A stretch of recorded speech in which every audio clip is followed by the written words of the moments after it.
Korean Kanakaraju సినిమాలో జై జనసేన నినాదాలు మీలో ఎంతమంది చూసారు? ఈ విజువల్స్ చూసిన వాళ్ళందరికీ కూడా గూస్ బంప్స్ పక్కా అని చెప్పేసి వస్తున్నాయి. ఎందుకంటే తనయుడి యొక్క సినిమాలో బాబాయ్ యొక్క పార్టీ యొక్క నినాదాలు ఏంటి అనేది చాలామందికి అర్థం కాలేదన్నమాట. సినిమాలో నినాదాలు కాదన్నమాట.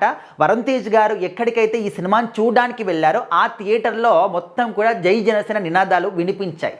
అయితే హైదరాబాద్ మూసాపేట్లోని శ్రీరాములు థియేటర్, అక్కడికి లావణ్య త్రిపాఠి గారు, రితికా గారు, అదేవిధంగా వరుణ్ తేజ్ గారు వీళ్ళందరూ కూడా కలిసి సినిమాని చూడడానికి వచ్చారు. సో వాళ్ళు మనందరూ కూడా తెలుసు, రీసెంట్గానే వరుణ్ తేజ్ గారి కాలికి గాయమైంది. సో ఆయన చేతిలో స్టిక్ ఉండడం అలాంటి విజువల్స్ మనం చూసాం. సో ఇక్కడ లావణ్య గారు తనకి సహాయం చేస్తూ తీసుకురావడం కూడా చూశారు. సో ఎప్పుడైతే థియేటర్కి వాళ్ళు ఎంట్రీ ఇచ్చారో అప్పుడు అందరూ కూడా వరుణ్ తేజ్ గారి గురించి కానీ సినిమా గురించి కానీ ఎవరు కూడా మాట్లాడలేదు. అందరూ కూడా జై జనసేన అని చెప్పేసి నినాదాలు చేశారు. అప్పుడు లావణ్య త్రిపాఠి గారు ఫోన్ చూసుకుంటున్నారనమాట.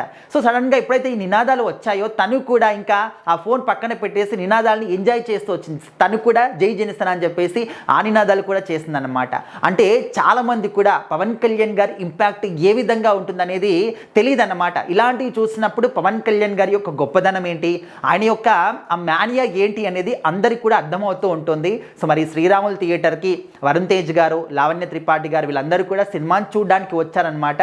సినిమాని చూసిన తర్వాత ఫ్యాన్స్ నుంచి వచ్చినటువంటి ఆ ఒక రెస్పాన్స్ చూసి వాళ్ళు చాలా ఎమోషనల్గా కూడా ఫీల్ అయ్యారనమాట. ఎందుకంటే ఒక హీరో సినిమా చేసినప్పుడు కానీ రిలీజ్ అయినప్పుడు కానీ అంత హ్యాపీగా ఫీల్ అవ్వడు. నేను ఇంత పెద్ద సినిమా చేస్తూ ఉన్నాను, ఇంత మంచి స్టోరీ చేస్తూ ఉన్నాను, ఇంత గొప్ప డైరెక్టర్తో చేస్తున్నాను, ఈ విధంగా వాళ్ళు ఎప్పుడు కూడా అనుకోరన్నమాట. కానీ వాళ్ళు దేనికోసం వెయిట్ చేస్తారో, ఒక్క అభిమాని అయినా కూడా సినిమా చూసిన తర్వాత చాలా బాగుంది అని ఒక్క మాట చెప్తే అది వాళ్ళకు 1000 రెట్లు ఆనందాన్ని కలిగిస్తుంది హీరోలందరికీ కూడా. సో ఆ విధంగా వాళ్ళందరి మాటలు విన్నప్పుడు వరుణ్ తేజ్ గారి యొక్క ఆ ఎమోషనల్ కావచ్చు, హ్యాపీనెస్ కావచ్చు అందరూ కూడా చూశారు. ఇక్కడ లావణ్య త్రిపాఠి గారు, అదేవిధంగా రితికా గారు వీళ్ళందరూ కూడా అదే ఫీలింగ్ అనమాట వాళ్ళందరికీ కూడా. ఇంకా లావణ్య గారు తన హస్బెండ్ కాబట్టి ఆబ్వియస్లీ తనకు కూడా హ్యాపీనెస్ ఉంటుంది. మీలో ఎంతమంది ఇప్పటివరకు అయితే ఈ సినిమాని చూశారు? నిన్న ప్రీమియర్స్ కావచ్చు ఈ రోజు మార్నింగ్ షోస్ కావచ్చు, ఏ విధంగా అనిపించింది?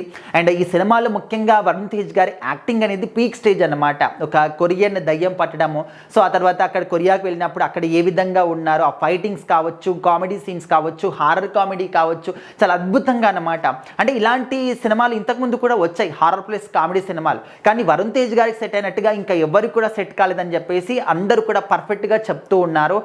మరీ ముఖ్యంగా సత్య గారి యొక్క కామెడీ సీన్స్ కావచ్చు చాలా వరుణ్ తేజ్ గారి కన్నా కూడా ఆయనే హీరో అని చెప్పేసి మేము నమ్ముతామని చెప్పేసి కూడా చెప్తున్నారనమాట. సో ఆ విధంగా వరుణ్ తేజ్ గారికి మాత్రం చాలా రోజుల తర్వాత ఒక మంచి హిట్ అయితే పడింది కొరియన్ కనకరాజ్తోని. సో మరి మీరేమనుకుంటున్నారు? సినిమా కనుక చూసి ఉంటే కామెంట్ చేయండి, చూడకపోతే చూసిన తర్వాత అయినా కూడా సినిమా ఏ విధంగా ఉందనేది ఖచ్చితంగా కామెంట్ చేయండి.